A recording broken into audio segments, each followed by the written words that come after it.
me, Anna Marie Cox, inside our home in Washington, D.C., and reading the book Snark by David Denby.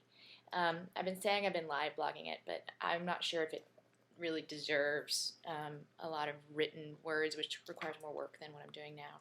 So I think I'm just going to talk to you about the book after each fit that I read, and that is what he calls his chapters, which is a reference to the original Lewis Carroll Hunting of the Snark, in which his chapters were cantos, which were also called fits. Funny, huh? Funny how well it works. The first thing I was going to do is read to you the number of different things that he calls snark, or the ways he tries to define snark. There are 17 in the first fit, and I will read them now. Snark is knowing. Snark is nasty. Snark has zero interest in civic virtue. Snark is not the same as hate speech. Snark attacks individuals, not groups. Snark is a teasing, rug-pulling form of insult.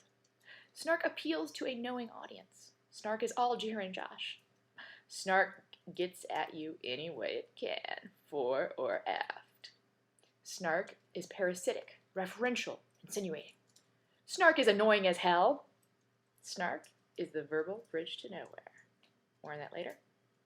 Snark is abusive or sarcastic speech that operates like poisoned arrows in a closed space. And here we have to ask, what is it about a closed space that makes poisoned arrows especially dangerous? I find them, or I would be equally worried about them in an open space if they were aimed at me. Snark is as hostile as spit, about which we must ask, poison spit? Perhaps poison spit in a closed space?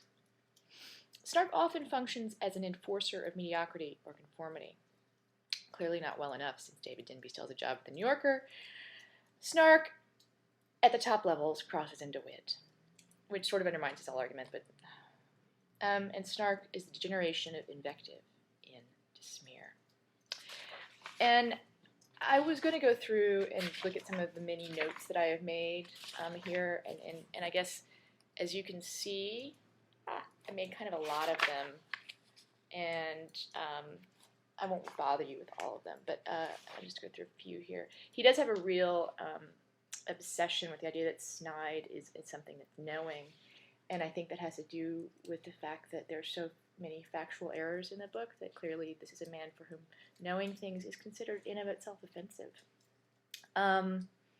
Okay, right here, he defends Colbert and Jon Stewart. Jon Stewart gets sort of the weird limp defense as a man capable of describing Karl Rove as having a head like a lump of unbaked bread dough, which is far from the funniest thing that he's ever said about Karl Rove, and also the fact that he's capable of it is sort of a low bar. Stephen Colbert, he says, is practicing irony, the most powerful of all satiric weapons.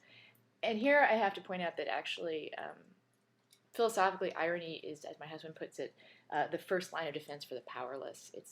It's while satisfying, it's very easy and in some ways cheap in a good way. And also the sad thing about irony is that it is not powerful at all. Look at all the irony around us today and how much it's gotten accomplished.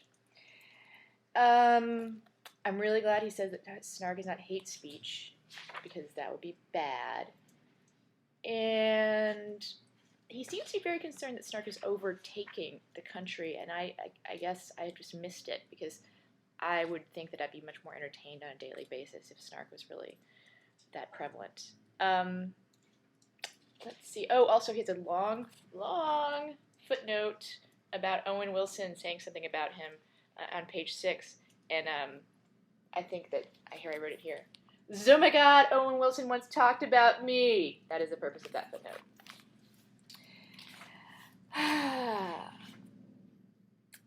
Half the words on the instant message, half the words written as instant messages or Twitter are snark of one form or another. Get to work, people. Need to up that average. And then, of course, he blames it on the internet, which I'm pretty sure he thinks is delivered through tubes. Anyway, that's the first fit. I'm not having one. That took me about an hour and almost a full glass of wine. There are 8 fits. I probably won't get done with the book today, but tune in later and also tomorrow, because there will be more.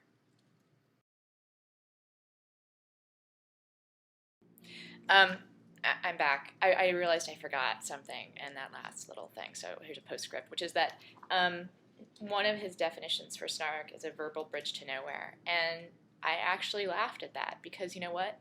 By his own definition, it's snarky. It's knowing. It requires sort of a knowledge of pop culture and perhaps also a shared contemptuousness towards Sarah Palin. And it's quite certainly nasty, or at least he means it to be that way. So therefore, David, congratulations. You're snarky, and I like it.